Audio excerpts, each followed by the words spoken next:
All right, everyone, buckle up, because today we are diving deep into some fascinating stuff. Oh, yeah. We've got excerpts from a recent news article about Russia's 2025 budget, and, well, let's just say it raised some eyebrows around here. Definitely caught my eye, too. It's like a window into Russia's priorities, with the conflict in Ukraine still raging on. Hmm. What's this budget telling us about their plans? What's the long game here? Well, one thing's for sure, they're not shying away from commitment. 32.5%. Can you believe that? Of their entire national budget for military expenditures in 2025. Yep, it's a big statement. I mean, most countries, even those with, powerful militaries, usually dedicate what, like 2 to 5% of their GDP to defense. Yeah, somewhere around there. Russia's going way beyond that. Oh, yeah, this is way beyond the norm. It's massive. Makes you wonder about, the opportunity costs. Right. What could they be doing with that money? Exactly.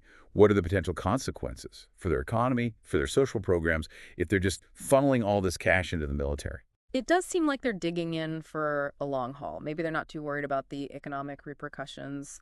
I don't know. It's hard to say. Well, their economy isn't exactly thriving right now. No, it's not. This kind of spending, I mean, it's got to put a strain on their resources eventually. You would think so, yeah. It's a gamble for sure. A gamble with potentially huge consequences for Russian society, for everyone there, really. And think about this, the timing of this budget announcement. Oh, yeah. It's happening right when those EU representatives are visiting Kyiv. Mm-hmm. The new foreign affairs chief, the European Council president, even the commissioner for enlargement. They're all there, Big names. making a point of showing unwavering support for Ukraine. Almost like a coordinated message. What do you think? Is Russia trying to send a signal like, hey, we're in this no matter what you guys do? It's possible, right? Okay. Like a don't mess with us kind of thing. Hmm. But maybe it's the opposite. Maybe it's insecurity. Okay. They need to project strength because everyone else is against them. Yeah, that's the thing. It's complex. Hard to know for sure. Absolutely.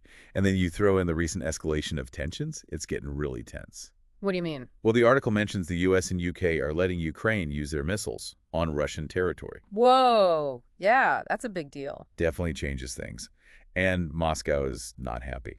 Not at all. What have they done? They retaliated, remember, with that Oreshnik missile launch on Dnipro. Oreshnik missile, that's It's a medium-range intercontinental ballistic missile. serious stuff. That's a whole new level of destructive capability we haven't seen before. Way more powerful than anything else they've used so far. And Putin saying this is just the beginning, there's more to come. So we've got Russia massively increasing their military budget, the EU publicly backing Ukraine, and now we've got these incredibly powerful missiles flying around. What does it all mean? It feels like things are spiraling, becoming more and more volatile. Russia seems totally willing to pour resources into this conflict no matter the cost. But then you've got the EU standing firm with Ukraine, and who knows, that might make them even more determined. Yeah, it's a tangle of alliances and rivalries. Definitely. And then that Oreshnik missile, man, that just ramps up the danger, the risk, everything. It's a huge escalation, and it makes the future so unpredictable. Hmm. So where do we go from here? More international involvement? Is that inevitable? I mean, it's a real possibility, right? More countries getting dragged into this. But maybe, just maybe, this tension, this fear, it could be a catalyst for some kind of diplomacy, some attempt to de-escalate. It's hard to say. It really is. But that's the world we live in, I guess. So just to recap what we've learned, Russia's showing they're all in on this conflict, even if it hurts their economy, their people, everything. The EU is standing strong with Ukraine.